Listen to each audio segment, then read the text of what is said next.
बच्चों, कैसे हैं आप सभी? उम्मीद करते हैं आप सभी काफ़ी बढ़िया होंगे, मस्त होंगे, ज़बरदस्त होंगे। और आज इस वीडियो में हम बात करने वाले हैं उत्पल वंश के बारे में। और इसकी पहली वीडियो में हम लोग ने बात की थी कश्मीर के राजवंश के बारे में, लेकिन कुछ कारणों की वजह से हमें अपनी वीडियो अधूरी छोड़नी पड़ी। तो अब पहले हम पढ़ते हैं उत्पल वंश, फिर कश्मीर राजवंश जो रह गया वो कंप्लीट करते हैं, ठीक है। तो बिना वक्त ज़ाहिर किए चलिए बच्चों शुरू करते हैं वीडियो। 855 ईस्वी में अवंती वर्मन ने इस वंश की स्थापना की, यानी कि 1855 में जो अवंती थे उन्होंने इस वंश की स्थापना की, मतलब इस्टेब्लिशमेंट की। और अवंती वर्मन ने अवंतीपुर नामक नगर बसाया, यानी नहीं कि जो अवंती वर्मन थे उन्हीं ने अवंतीपुर नाम का एक वो पूरे एक शहर ही बसाया लगभग। और अवंती वर्मन ने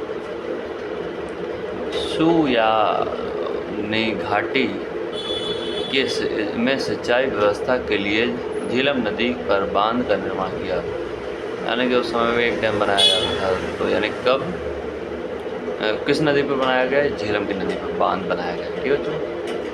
और ये बात करने वाले हम लोग अब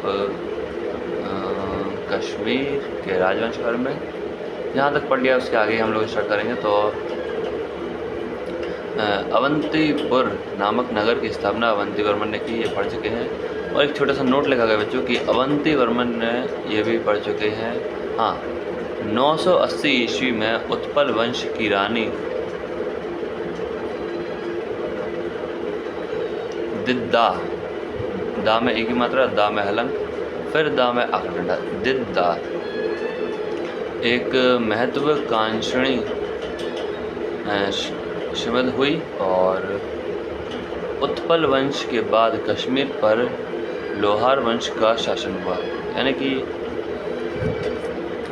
जो उत्पल वंश है फिर उसके बाद लोहार वंश का शासन हुआ। और लोहार वंश का संस्थापक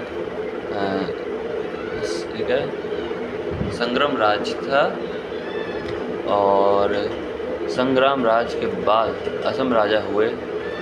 इसकी पत्नी सूर्यमती ने प्रशासन को सुधारने में उसकी सहायता की। और फिर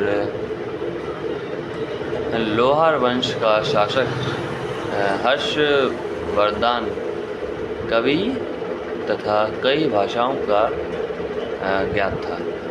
और कल्याण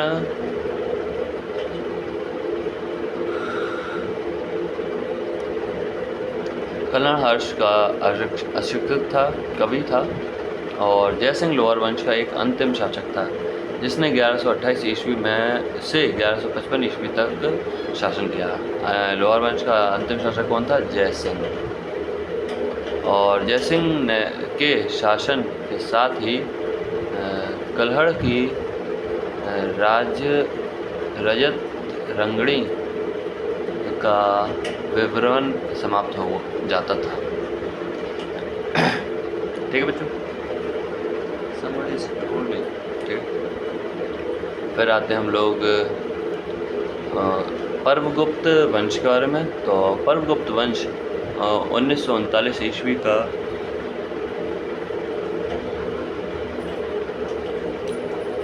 संस्थापक पूर्वगुप्त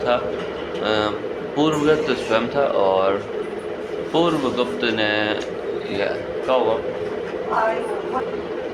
ठीक है बच्चों। और जो पर्वगुप्त ने यास्कर के पुत्र की हत्या कर सत्ता हासिल की थी। और क्षेमगुप्त का विवाह लोहार शासक की पुत्री तथा राजा भीम की दोहित्री दिद्दा से हुआ था, ठीक है।